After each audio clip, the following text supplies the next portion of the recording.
What's up, everybody? It's your host, Jaden for Illini Daily. And today's subject, guys, I really wanted to discuss a really interesting piece with you guys. And comment down below your thoughts. And, guys, please subscribe to the channel. Um, why does combine measurements really affect, athletes? I think it's really strange. I think it affects the picks way too much. I'm not even talking about like the measurements they do for testing. I'm talking about the measurements towards people's bodies. I think it's all kind of weird and strange now. The older that I get, at first I thought the combine was really, really cool. It gives players who have lower stock, it raises up their stock. And the players who are basically, undrafted free agents, it also raises their stock as well because, you see those measurements and it helps certain players out immensely. But at the same time, I'm starting to get to the piece where it affects picks way too much because, like, you can run the fastest, you can jump the highest, you can move better than everybody else, but does that really affect your play? And I feel like these combine measurements are really going to hurt players that they shouldn't. Like, for example, Fleming's, he was listed at 6'5", and now they found out he's 6'2.5" without shoes, so he's 6'3". Same thing with other players. I feel like everybody's getting a mixed blend of weird things, and it's even happening in football. Like Ruben Bain Jr., everybody didn't want to pick him up due to his short arms when he had the play of a demon, and that's why the Buccaneers went and got him, and because he was one of the best pass rushers in the draft. So it's crazy to me that we're letting measurables and testing really affect players' stock as much as it should. For example, and I'm going to be going into this for Waggler and Stojakovic.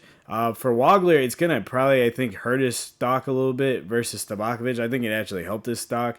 And I'm also going to be talking about Dosunmo and how well he did today in the Spurs game because I feel like it really shows his Illini tenacity of how well he played today. So I just want to get into it. First things first, let's just talk about Waggler because I think his measurables are kind of hurting his draft stock a little bit. I think his height, his arm length, his reach really helped. Being 6'5.5", also like have a reach of 8 feet and 4 inches, and his arms basically making him like a longer box. His arms wingspan being 6'6". This helps. Everybody's liking taller guards nowadays. You can really see this like with teams like the Magic, with Anthony Black, who's 6'7". Other teams like Shea 6'5", so on and so forth. Like there's bigger guards now. Chris Dunn is a bigger guard, even though he's 6'3", but he's longer. It just guards are starting to be a lot bigger now. You're starting to see this. Derek White is another good example. So you're just starting to see longer and more height advantage point guards and shooting guards. Even though Anthony Edwards is not tall, he's 6'5" and his arms are really long. Donovan Mitchell, even though he's shorter, his arms are really long. So that length, it's really starting to be a pattern. And now modern guards, you can really see it all around, and it's starting to make a major factor. Like Keenan Waggler, like his measurables when it comes to certain things like that really, really helps. And I think his stats, averaging 17.9 points per game, with 4.5 assists and basically 5 rebounds and getting a steal every game. Like stats like that really helped his stock, and he had a couple of games over 30 points. I really, really helped. But the stats that they're looking at with his athleticism, I think, is hurting his stock a little bit. I just watched his pro lane drill.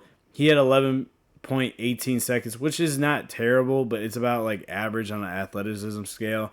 I didn't get to see his verticality. I didn't see that revealed, but I know a lot of people are questioning it because he had 0 dunks this year. I know he attempted some from watching the games. I know he attempted that one. I don't remember which game, but I know he's attempted dunks. So I feel like this is kind of like an unfair thing that he had 0 dunks because we just didn't see him in game. But I don't think athleticism really portrays to how good somebody is in basketball if they're highly skilled like Waggler is. another great example, and I'm not comparing Waggler to this player, but Stephen Curry. Like, Stephen Curry didn't have great athleticism measurables, but he's a freak of nature even now. His shooting ability and his ball handling is outmatched.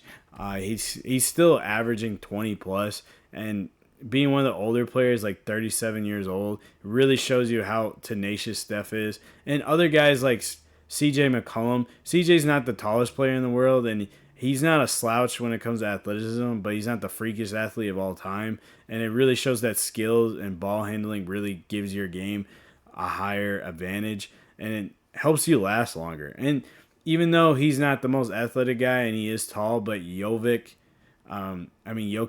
is like a freak of nature when it comes to skill. He can dribble, he can pass, he can shoot, he can do it all. And yeah, he's taller, obviously, so this gives him a giant advantage when it comes to that.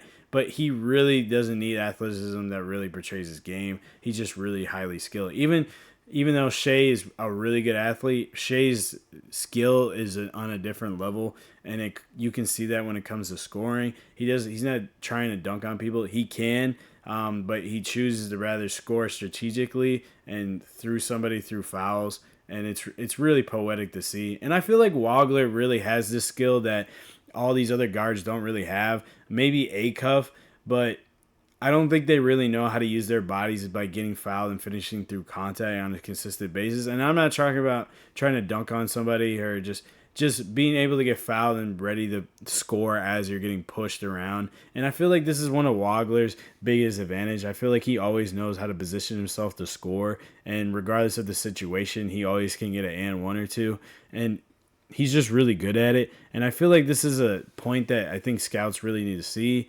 And I'm hoping that with his highly skilled and his ball handling and his point guardness and his ability to just be highly skilled and be able to play off and on the ball, can really keep his stock at the 5th pick, because I think he's one of the top 5, top 6 best players, and I want him to go to a somewhat contending team, either the Clippers or the Hawks. And I hope his stock doesn't get hurt just due to the fact of his athleticism. I feel like that's truly unfair. And I can name a couple of players just from a football standpoint where it didn't really help their football careers, like John Ross. John Ross was a freak of nature, ran a 4.28, one of the best 40s of all time. But his football career was very, very short, and it didn't really show just because he had a great combine. So I'm just saying, I know basketball is different than football, but it really shows you that like athleticism isn't all there's out to be. Jeez, I can't talk. Sorry, guys. Everything that's out there to be, and it really shows you that you need to be highly skilled. And I feel like his athleticism can grow. He's a young kid. He's only 18 years old, and I feel like if you put him in the right program, he can really just learn and really develop his athleticism. And I feel like he could just play without it. Once he gets into the NBA body, I feel like he's going to be a whole different player, and I feel like there's stuff that people don't need to worry about. But his shoot-arounds went fine. Wasn't the greatest. I heard his spot-up shooting was a little weird, 11 for 25, but I think Waggler's better off the dribble, and he'll be fine. He's still a really good athlete at his own rate. I don't know why everybody's, so worried about the measurables, but I think he's fine. But talking about, this is what I mean, like measurables should be for other players. Like, for example, Stojakovic measurables were awesome. He had 41.5-inch vertical. He had the highest of day one. Watching, and his shoot-arounds went really well. He had a no-step vert of 32 inches, which is also very good. His shoot-arounds off the dribble, he was 66%, which is really good. His shuttle run was 2.89. This is also good, top 10. His pro lane was 10.97, always also top 10. His spot-up shooting, he had shot 45%. He was top 11.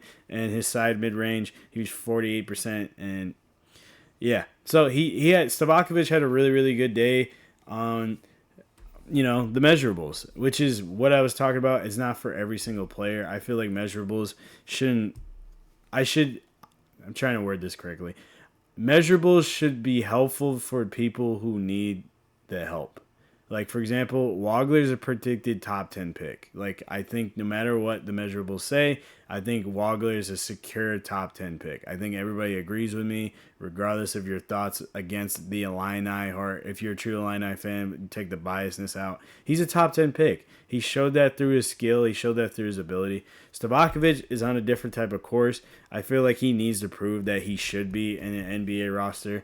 Now, I want him to come back to the team, and I would be really, really happy if he does. But I think he's good enough to play in the NBA. His athleticism alone and what he did in the tournament really showed that he can really be a good piece on any team. And he's a really good inside the arc scorer. I feel like he can score all throughout inside the arc. He can dunk. He can shoot layups. He can shoot floaters. He can shoot mid-range. He's really good at post-up moves. He's just a really diverse scorer that can be really good for any team, and I feel like they really need that in today's NBA. And he can work on his three-pointer. I know his three-pointer isn't the best, but I think it can get really, really good. I don't know if as good as his dad's, but he can become a really good shooter in the NBA, and I feel like that should be noticed. So that's just my opinion. The last thing I do want to talk about is Dosunmo. Dude, AO played amazing tonight. Sadly, they didn't win, but he had a couple of nice plays on Wemby. He had one dunk on Wemby. It was really, really nice. It wasn't, the most athletic thing, but he got ahead of Wemby. He was sick of getting blocked, and he just got it in. He shot 7 for 14, 50%.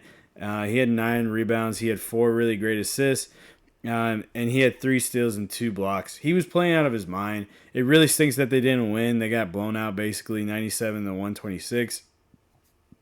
Because the Spurs just played better than, the Timberwolves. And Terrence Shannon, I don't even want to talk about it. He had a really bad game. I feel bad for him.